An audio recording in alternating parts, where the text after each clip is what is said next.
Territorial conflicts between India and Pakistan have had far-reaching effects on many other parts of Asia, not least the full understanding by India of China's One Belt, One Road initiative.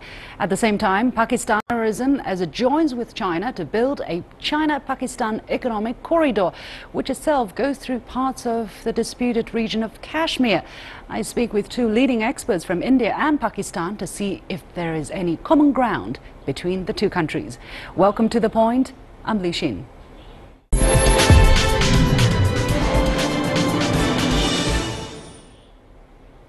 For years, territorial conflicts between India and Pakistan have had far-reaching effects on the rest of South Asia and have influenced regional cooperation, especially Sino-Indian relationship. It is one of the factors that has dampened India's understanding of China's One Belt, One Road initiative. At the same time, according to the 2016 Global Terrorism Index, terrorism in Pakistan has spread from the border region to many other parts of the country. What can the international community do to help tackle terrorism in South Asia? Earlier, I spoke with Ashley Tellis, a senior fellow with the Carnegie Endowment for International Peace. I started by asking his views on India's reluctance to put its weight behind the One Belt, One Road initiative. The Indian view of the Belton Road is shaped primarily by the China-Pakistan economic corridor. So if you take the China-Pakistan economic corridor aside for the moment, there is nothing in the Belt and Road concept that should cause India any particular anxiety. So the China-Pakistan economic corridor is the focal point of Indian discomfort.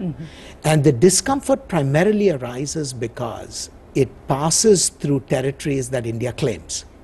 And so I think from an Indian point of view, if China were to take initiatives that would involve greater involvement, say, in the Indian part of Kashmir, economic initiatives, I think that would be a wonderful way forward to assuage some of these anxieties. I think part of India's concern is that China does not want to interact with Indian Kashmir because it sees that as disputed territory, but is willing to work with Pakistan on the parts of Kashmir that Pakistan controls. So this is the challenge, I think, going forward. But China has reiterated its position on the issue itself has not changed, yes, right, despite the project that it's undertaking with the Pakistani side. Do you think there is a communication problem, or how can this issue be resolved so that, you know, the project can move forward and maybe all three countries can benefit? I think there is a communication problem, but more than a communication problem, there is a political problem. I think China needs to engage economically with India in developing projects that can be implemented in Indian Kashmir as well. And if that is done, then I think it opens the door to a greater understanding about what is happening on the Pakistan side of the border. Pakistan is seen as the most dangerous place in the world by some officials in the United States. But Pakistan itself also suffers heavily. Statistics show a total of 35,000 Pakistanis have been killed between 2001 and 2011. So what do you think should be done to solve that problem in that part of the world? Pakistan is going to remain a very difficult arena for counterterrorism, because as you point out, it is simultaneously a victim, but it is also a perpetrator. And it's a perpetrator in the sense that for many decades, the Pakistani state supported terrorist organizations that operated out of Pakistani soil. Now that position is changing, but it's changing far too slowly for policymakers in the United States and for policymakers in India. So I think the challenge that all of Pakistan's friends have is how does one help Pakistan make that transition completely from being part of the problem to being part of the solution. It will require patience, it will require time, but I think there is a need for Pakistan to show far greater effort that Pakistan itself has to make, and that unfortunately has not been consistent. Is Pakistan's problem really rooted in Pakistan, or pretty much as a kind of spill out of the conflict in Afghanistan, because we have to take that into the picture here. How do you look at the fundamental solution to the problem there? There is no doubt that many of the problems that Pakistan faces today have come out of Afghanistan. But it is equally true that Pakistan made important strategic choices during the conflict in Afghanistan and afterwards with respect to support for terrorist groups. So, for example, even as you and I are speaking today, Pakistan continues to support the Haqqani network, which is part of the groups that are attacking the government of Afghanistan. Pakistan continues to support the Lashkar-e-Taiba, which is a terrorist group attacking India, and so on and so forth. So the challenge for Pakistan is how these groups had a certain logic and a certain purpose at a certain point in time. Now they have ceased to have that purpose. Right now, they are causing nothing but problems to Pakistan. So how can Islamabad make that shift from slowly reducing support and finding alternative solutions to these groups that it favored for many, many decades?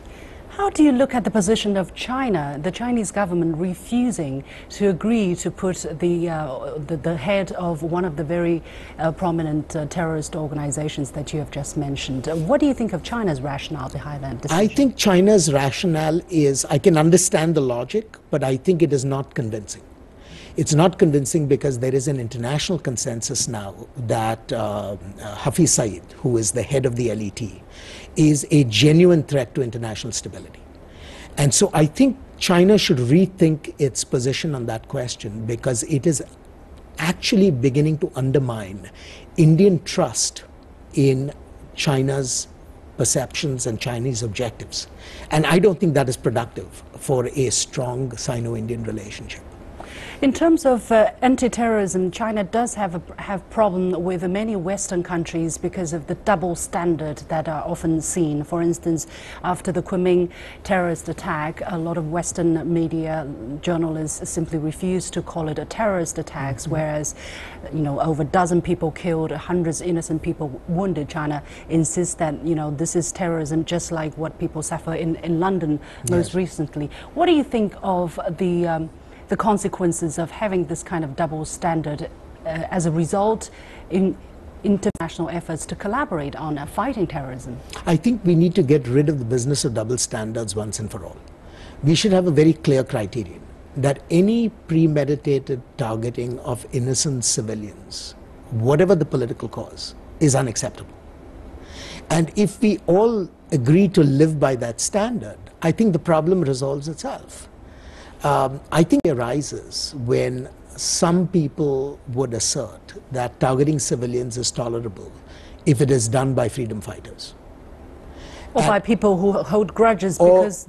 against the state. Yeah. And my view is, irrespective of what your objectives are, what is at issue here is the means used. And as long as the means involve the targeting of innocents, I believe it should be morally and politically unacceptable. Why is it so difficult then for this standard to be adopted by the countries in the world, you know, in a unified manner?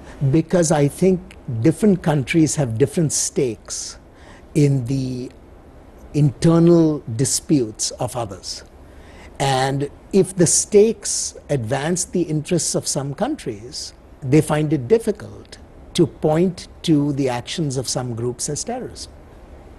It comes down at the end of the day to politics. What about the potential help that anti-poverty efforts can help on solving this problem? Basically, the philosophy of the Chinese government is, okay, terrorism is difficult to fight, but let's fight it from a different perspective, not using military means, but rather by helping the people coming out of poverty. When they have jobs, when they have aspiration for the future, they probably would not resort to violence. I think it is a part of the answer, but it's never the full answer, because most modern terrorism is not motivated by economic grievances. Most modern terrorism is motivated by political grievances. And the solution to a political grievance, I think, is a political solution. Now, part of that may involve some degree of economic assistance or economic outreach, but I don't think it substitutes for political engagement. And so going back to the issues of conversation, negotiation, dialogue is far more productive rather than focusing on economic solutions primarily.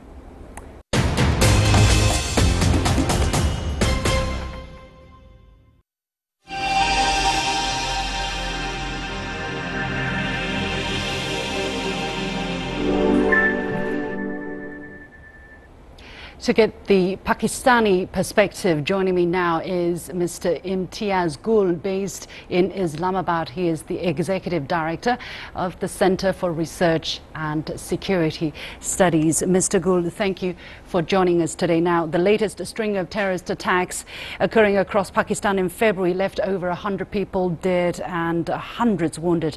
Pakistan is also accused of being the condoning or sheltering place for terrorist activities in the past. What do you think of this criticism? Is that fair in your eyes? Well, in the past it could have been fair to a greater extent, but the last 10 years or so have seen a big shift in Pakistan's security policy. One has to, however, keep in mind that as the Western duplicity that you have been talking about with our guest from Washington is very much evident also in the case of Pakistan or in the case of a country like China. Here in our countries, the Western governments as well as analysts tend to see everything in black and white, disregarding the various gray shades that exist because of geopolitics. So this is the geopolitics that has denied Pakistan the due recognition of its efforts against terrorist or militant groups. We have been the victims. Of course, there have been in the past there were policies that have been responsible for the spate of terrorism and religious radicalization in this country.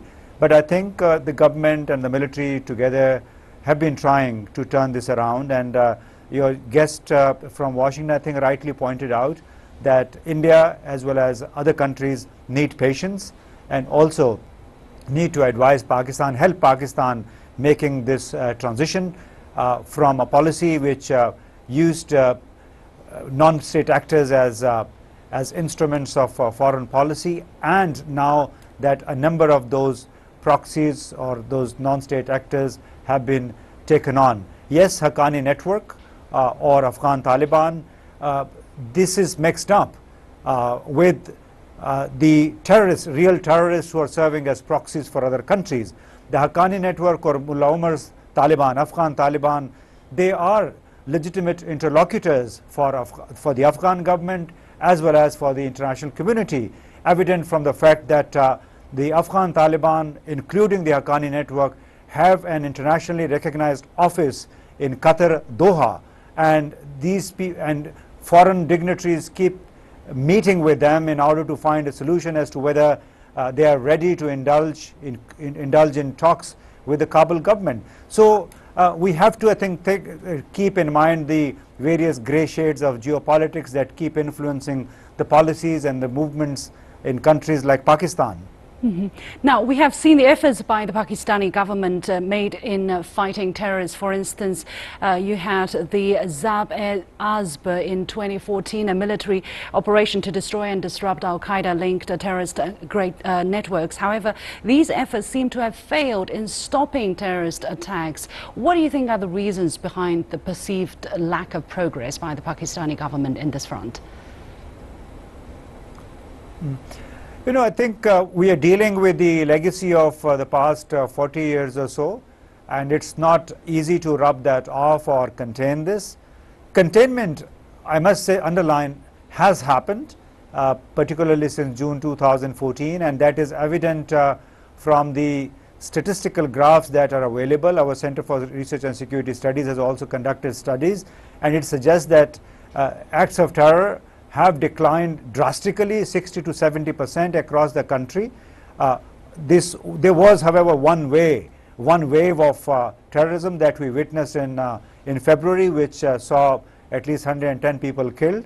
That was a very coordinated terror campaign organized by one of the non-state actors, proxies, that is Jamaatul Ahrar. And I think it was very synchronized attacks, one after the other. And we shall have to, I think, deal with this situation for quite some time. However, we have to also recognize that Pakistan has to do a lot more. It has done a lot. The Pakistan military, the civilian intelligence and security forces, they need much more focus, much more coordination. But with whatever they have done, they have brought down the graph of violence, the incidence of violence in the last 3-4 years. It is a long way to go. As long as Pakistan has political problems with India as well as with Afghanistan, I think we shall have to deal with and live with the proxy war that Pakistan is facing. Let's talk about another contentious point between India and Pakistan. That is the Jaish-e-Mohammed chief Masood Azhar. India wants him to be listed as a UN terrorist, recognized terrorist, but Pakistan does not want that, and China is also blocking that effort. Many are questioning the rationale behind Pakistan's stance. What is the official reasons by the Pakistani government of not listing him as a terrorist? Jaish-e-Mohammed is officially banned in this country. However, its infrastructure, that infrastructure means mosques, seminaries where you have tens of thousands of students learning.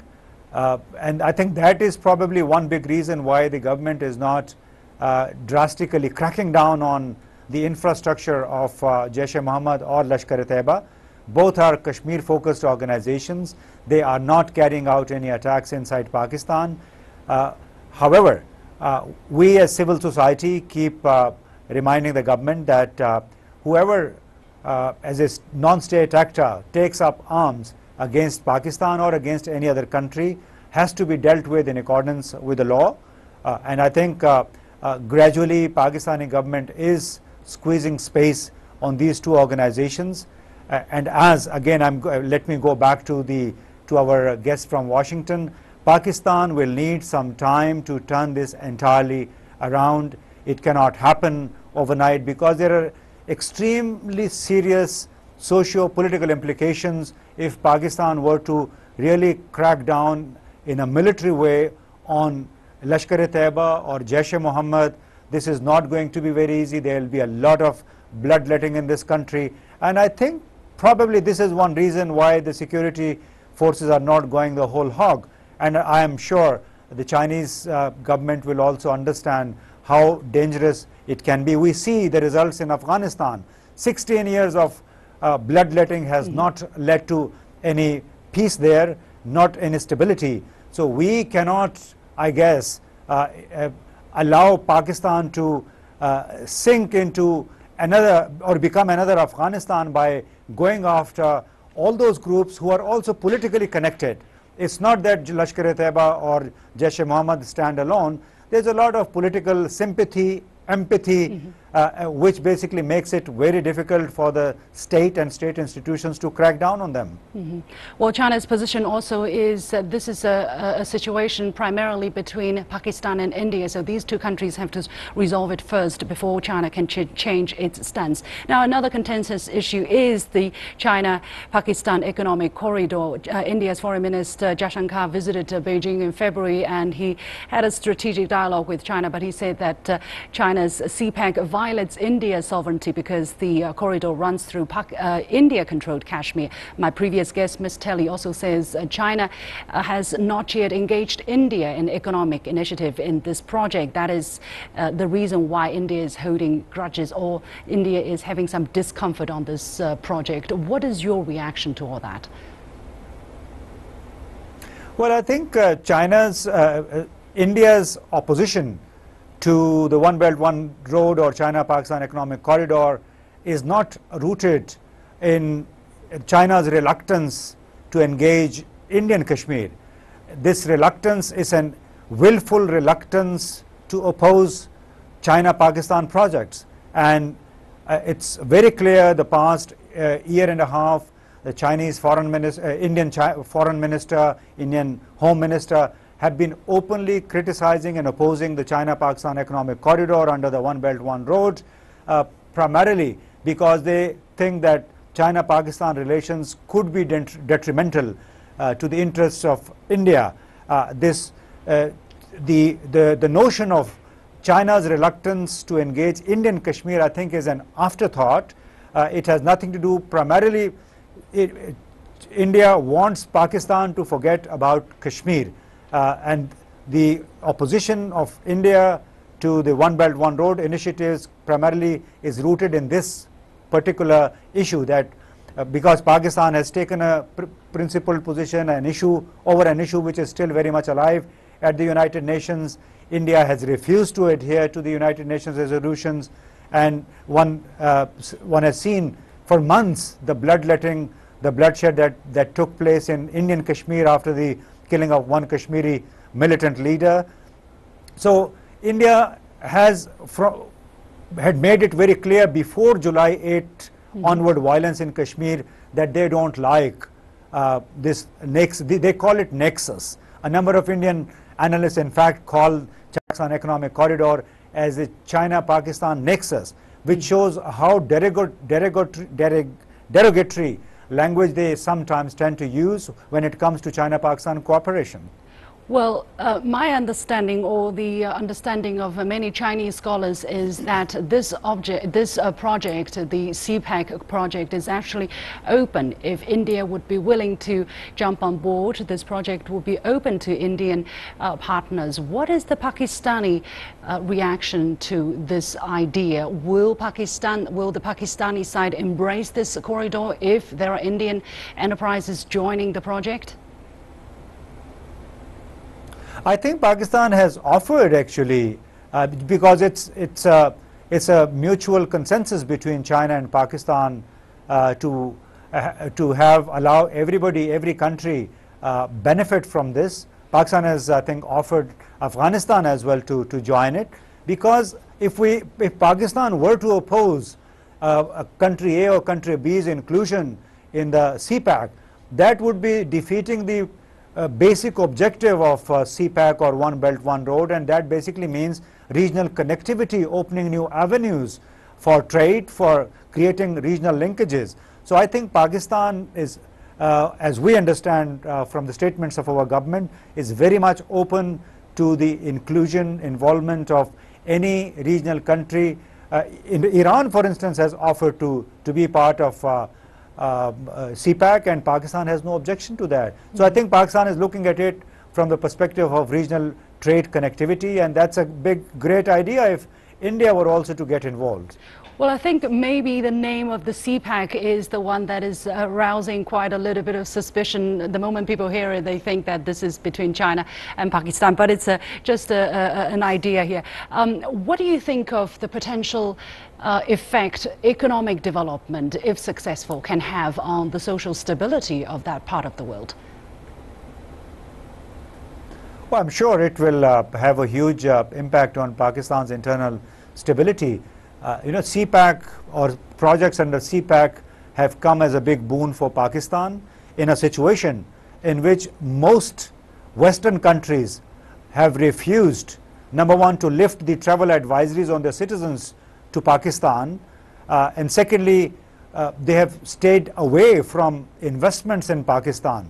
So if Chinese are sticking their neck out with multi-billion-dollar projects promising more energy for this country, promising productivity, and promising more investments in the industrial sector, I think that will be a huge contribution to Pakistan's economic progress, and which obviously leads to internal social, political stability. Finally, from our discussion here, there seems to be quite some lack of mutual trust between China and India, and this is no secret. India sees that China and Pakistan enjoy a better relationship, the so-called all-weather partnership. That is why India is also leaning towards other countries such as Japan or the United States, so that China can be contained, in their words. How do you think we can really achieve common prosperity in South Asia, in Asia, and in this new era we're looking at with a new US president? how do you think the problem can improve in the near future?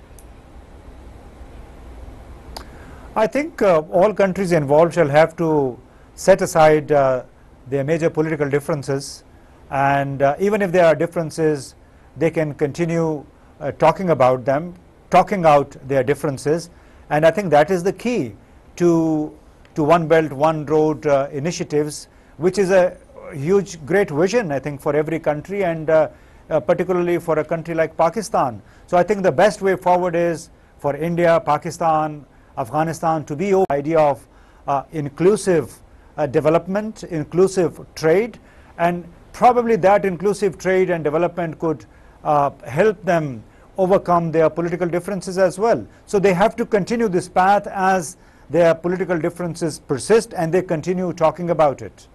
Thank you very much, Mr. Imtiaz Gul, Executive Director of the Center for Research and Security Studies, joining us from Islamabad, Pakistan. You're watching The Point. My last point is coming up right after this.